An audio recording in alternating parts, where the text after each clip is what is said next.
안녕하세요. 오늘 우리는 튀르키예 문학의 한 걸작을 함께 살펴볼 예정입니다. 바로 줄피 리바넬리의 소설 세레나데입니다. 이 작품은 단순한 이야기가 아니라 튀르키예의 복잡한 역사와 개인의 삶이 어떻게 얽혀 있는지를 깊이 있게 탐구하며 우리에게 많은 생각할 거리를 던져줍니다. 오늘 이 시간을 통해 세레나데의 매력을 발견하고 튀르키예 문학의 새로운 면모를 경험하시길 바랍니다. 세레나데는 제2차 세계대전 중 유대인 난민선 스트루마오 침몰 사건이라는 비극적 실화를 배경으로 합니다. 이 소설은 단순한 사랑 이야기가 아닌 신가족 소설이라는 독특한 장르 속에서 개인의 비극과 국가의 역사가 어떻게 교차하는지를 깊이 있게 탐구하죠. 현대 터키 여성 마야 두란과 독일계 미국인 교수 막시밀리안 바그너라는 두 인물이 각자의 상처와 비밀을 안고 이격동의 역사를 헤쳐나가는 모습을 통해 우리는 문학의 힘으로 역사를 되짚어보게 될 것입니다. 소설의 한 축을 담당하는 마야 두란은 숨겨진 과거를 마주한 현대 여성입니다. 36세에 이혼한 싱글맘이자 이스탄불 대학 홍보과 직원인 그녀의 삶은 반복되는 일상과 경제적 어려움, 그리고 10대 아들과의 소통 문제로 채워져 있습니다. 마야가 느끼는 내면의 깊은 공허함은 단순히 개인적인 불만족을 넘어 국가에 억압된 혹은 잊힌 역사에서 비롯된 집단적 공허함과 연결됩니다. 그녀의 정체성 탐구 여정은 바로 이 역사적 공백을 채워나가는 과정이라고 할 수 있습니다. 이제 다른 주요 인물인 막시밀리안 바그너 교수를 살펴보겠습니다. 그는 시대의 비극을 온몸에 새긴 증인으로 공식적인 문화적 기억의 침묵에 맞서는 개인적 기억이자 구술사의 현신이라고 할 수 있습니다. 87세의 독일계 미국인 법학 교수인 그는 제2차 세계대전 중 나치를 피해 터키로 망명했던 유대인 학자 중 한 명으로 이스탄불 대학에서 법학을 가르쳤습니다. 암투병 중인 그는 죽기 전에 60년 전 비극적으로 떠나야 했던 이스탄불을 다시 방문합니다. 마야와 바그너 교수의 만남을 통해 튀르키예 현대사에 숨겨진 진실이 드러납니다. 마야의 할머니가 임종 직전 자신이 아르메니아인이며 강제 이주 사건의 피해자임을 고백하면서 마야의 가족 안에 깊이 자리 잡은 역사적 상처가 수면 위로 떠오릅니다. 군인인 오빠의 격렬한 반응은 터키 사회의 뿌리 깊은 편견을 보여주죠. 더 나아가 마야는 외할머니가 제2차 세계대전 당시 고통받았던 크림 타타르인이라는 사실을 알게 됩니다. 이처럼 마야의 가족사는 겉으로 드러난 단일한 정체성 뒤에 숨겨진 터키 현대사의 복잡한 모습을 상징적으로 보여줍니다. 마야는 할머니의 유언을 통해 자신이 아르메니아인의 후손임을 알게 됩니다. 이 사실은 군 장교인 오빠의 격렬한 반발을 초래하며 마야는 공식 교육으로 내면화된 단일한 민족 정체성에 깊은 의문을 품게 됩니다. 이어서 오빠와의 화해 과정에서 외할머니가 비극적으로 희생된 크림 타타르인이라는 사실까지 밝혀지죠.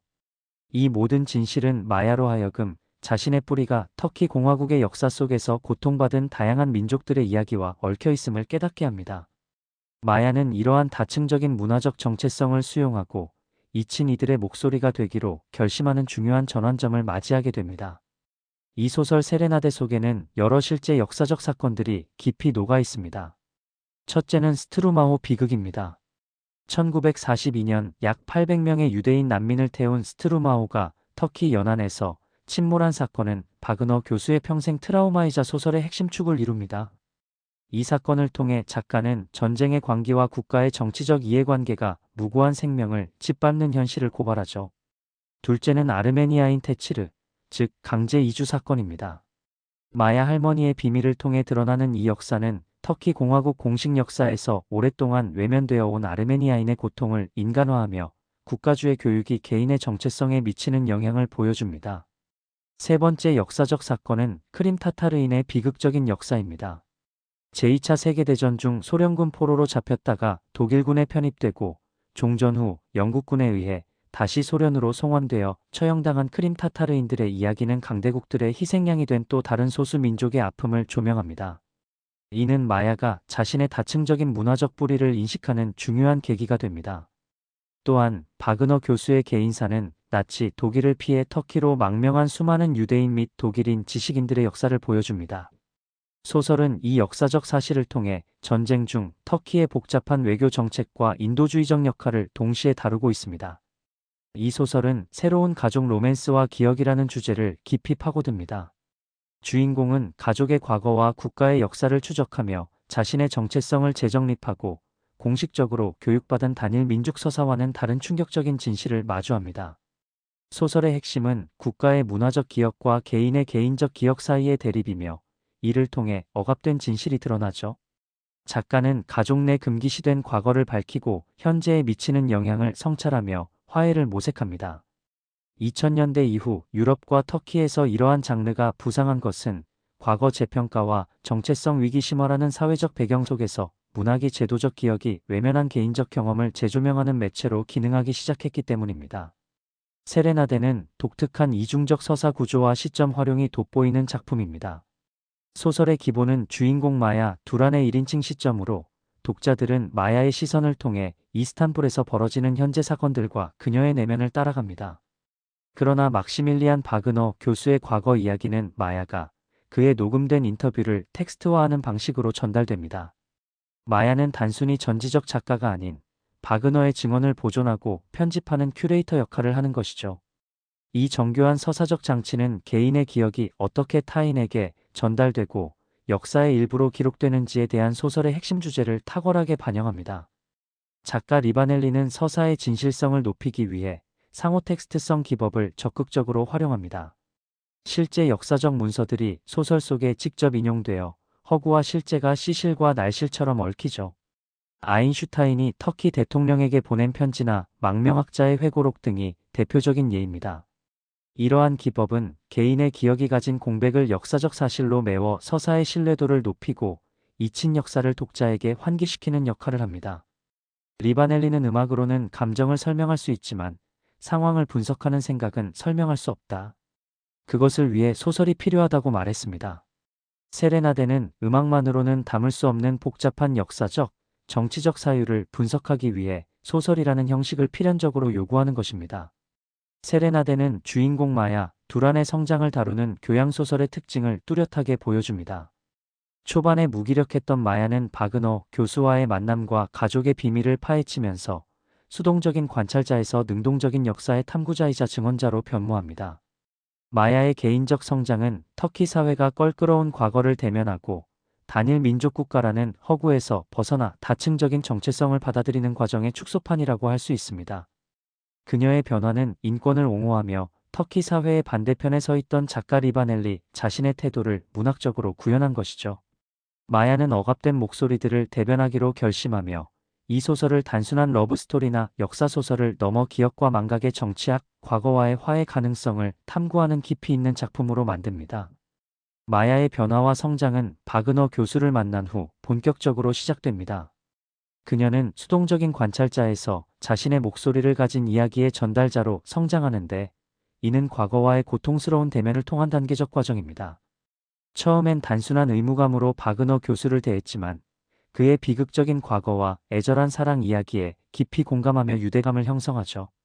바그너의 이야기는 마야가 자신의 외면했던 가족사를 마주하는 촉매제가 되고 그녀는 할머니들의 비극을 조사하며 개인의 역사가 국가의 역사와 분리될 수 없음을 깨닫습니다.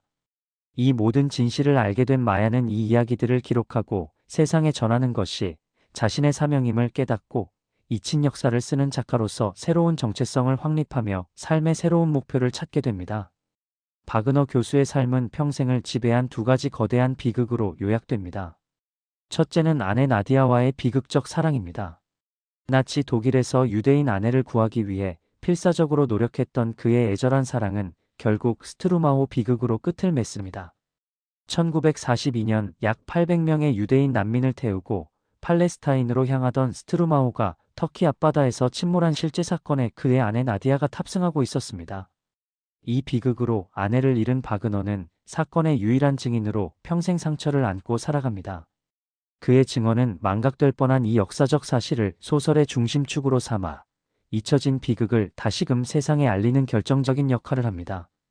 막시밀리안 바그너 교수가 60년 만에 죽음을 앞두고 이스탄불로 돌아온 것은 단순한 추억여행이 아니었습니다.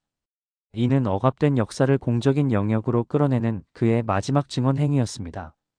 평생 가슴에 묻어두었던 아내 나디아를 애도하고 세상에서 잊힌 스트루마호의 비극을 증언하기 위한 마지막 순례였던 셈입니다. 아내가 목숨을 잃은 장소에서 세레나데를 연주하는 그의 행위는 개인의 기억을 통해 침묵하는 역사를 고발하고 억압된 사건이 마야라는 다음 세대를 통해 집단적 의식 속으로 들어가도록 하는 숭고한 역사적 증언이라 할 수 있습니다. 마야와 바그너 교수는 서로에게 상호 구원의 존재였습니다. 마야는 바그너에게 60년간 묻어두었던 비극적 사랑과 역사의 증언을 들어주고 기록해줄 청중이자 그의 마지막 순례길에 동반하며 인간적인 위로를 주었습니다. 반대로 바그너는 마야에게 자신의 뿌리와 가족의 비밀을 마주하고 정체성을 찾을 수 있는 열쇠를 제공했습니다. 또한 무의미하게 반복되던 일상에서 벗어나 잊힌 역사를 기록하는 작가로서의 사명감을 부여하며 마야의 삶에 새로운 목적을 선사했습니다. 이처럼 두 인물은 서로의 상처를 보듬고 역사의 진실을 찾아가는 여정을 함께하며 깊은 유대감을 형성했습니다.